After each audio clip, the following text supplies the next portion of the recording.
नमस्कार बच्चों, आप सभी का स्वागत है मेरे YouTube चैनल पर। आज हम सेकंड चैप्टर का ही sexual reproduction in flowering plant का कुछ और इम्पॉर्टेंट पॉइंट मैं लेकर आया हूँ आपके सामने, जो पॉलन ग्रेन से रिलेटेड होगा टोटली। तो चलिए देखते हैं, ये पॉइंट बहुत इंपॉर्टेंट है। यहाँ से भी एक दो क्वेश्चन आ चुके हैं।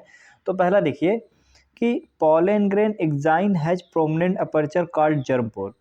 देखिए, आप लोग जानते होंगे जो एग्जाइन होती है ना, पॉलन ग्रेन की पहली लेयर होती है, ठीक है। और वो उसके पास एक अपर्चर होता है, उसको कहते हैं जर्म पोर। और यहाँ पे क्या होता है कि स्पोरोपोलिनिन जो होता है अब्सेंट होता है। स्पोरोपोलिनिन बहुत इंपॉर्टेंट है। मैं इस टॉपिक में कवर नहीं किया, उसको नेक्स्ट टॉपिक में कवर करूँगा। लेकिन एक बात आप ध्यान में रखिएगा कि पॉलन ग्रेन एग्जाइन जो होता है, ठीक है, उसको एक प्रोमिनेंट अपर्चर होता है, उसको कहते हैं जर्म पोर, जहाँ पर स्पोरोपोलिनिन अब्सेंट होता है। ये पॉइंट बिल्कुल भी आपको भूलना नहीं है, चाहे कुछ भी हो जाए, इस पॉइंट को बहुत ध्यान में रखिएगा। अब चलिए सेकंड पॉइंट देखते हैं क्या है। The exine exhibit A fascinating era pattern and design.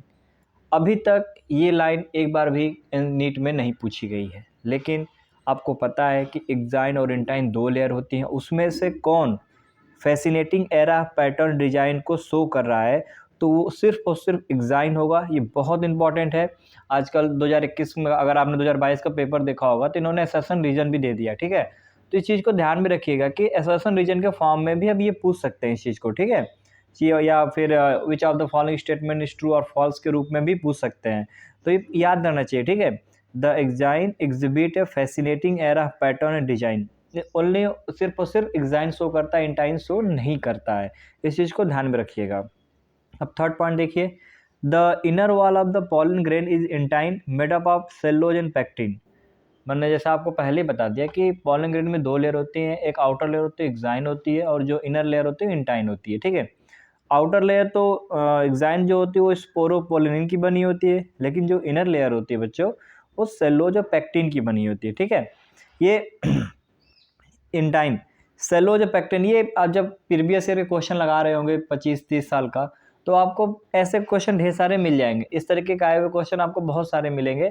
तो ये हर एक पॉइंट को देखना जरूरी, इसीलिए कहा जाता है कि प्रीवियस ईयर क्वेश्चन को जरूर अटेम्प्ट करिए, बहुत इंपॉर्टेंट होते हैं वो एग्जाम के पॉइंट ऑफ व्यू से, ठीक है।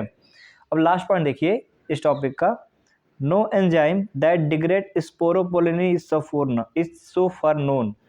ऐसा कोई भी एंजाइम नहीं है जो स्पोरोपोलिनिन को ख़त्म कर दे।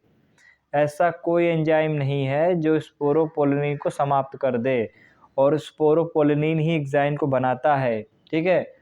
No enzyme that degrade sporopollenin is so far known, ठीक है, इज सो फार नोन। बहुत इंपॉर्टेंट पॉइंट है बच्चों। ये मुझे ध्यान में आ रहा है कि नीट में और क्वेश्चन पूछा था कि enzyme sporopollenin is degraded by enzyme, ठीक है। तो उन्होंने स्टेटमेंट को उल्टा करके दे दिया। तो क्वेश्चन इसी तरीके से आते हैं, उल्टा सीधा करके, कान को कभी दाएं से पकड़ेंगे कभी लेफ्ट से पकड़ेंगे, ठीक है। लेकिन आपको उस लेफ्ट राइट से कोई मतलब नहीं होना चाहिए, बस आपको मतलब होना चाहिए कान पकड़ने से सही, ठीक है। कान किस तरीके से आप पकड़ रहे हैं ये इंपॉर्टेंट है, ठीक है।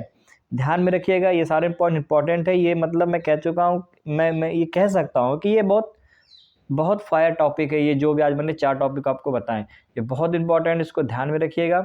अगर आपको मेरी वीडियो अच्छी लगी तो प्लीज़ मेरे चैनल को लाइक, सब्सक्राइब, शेयर करें। Thank you.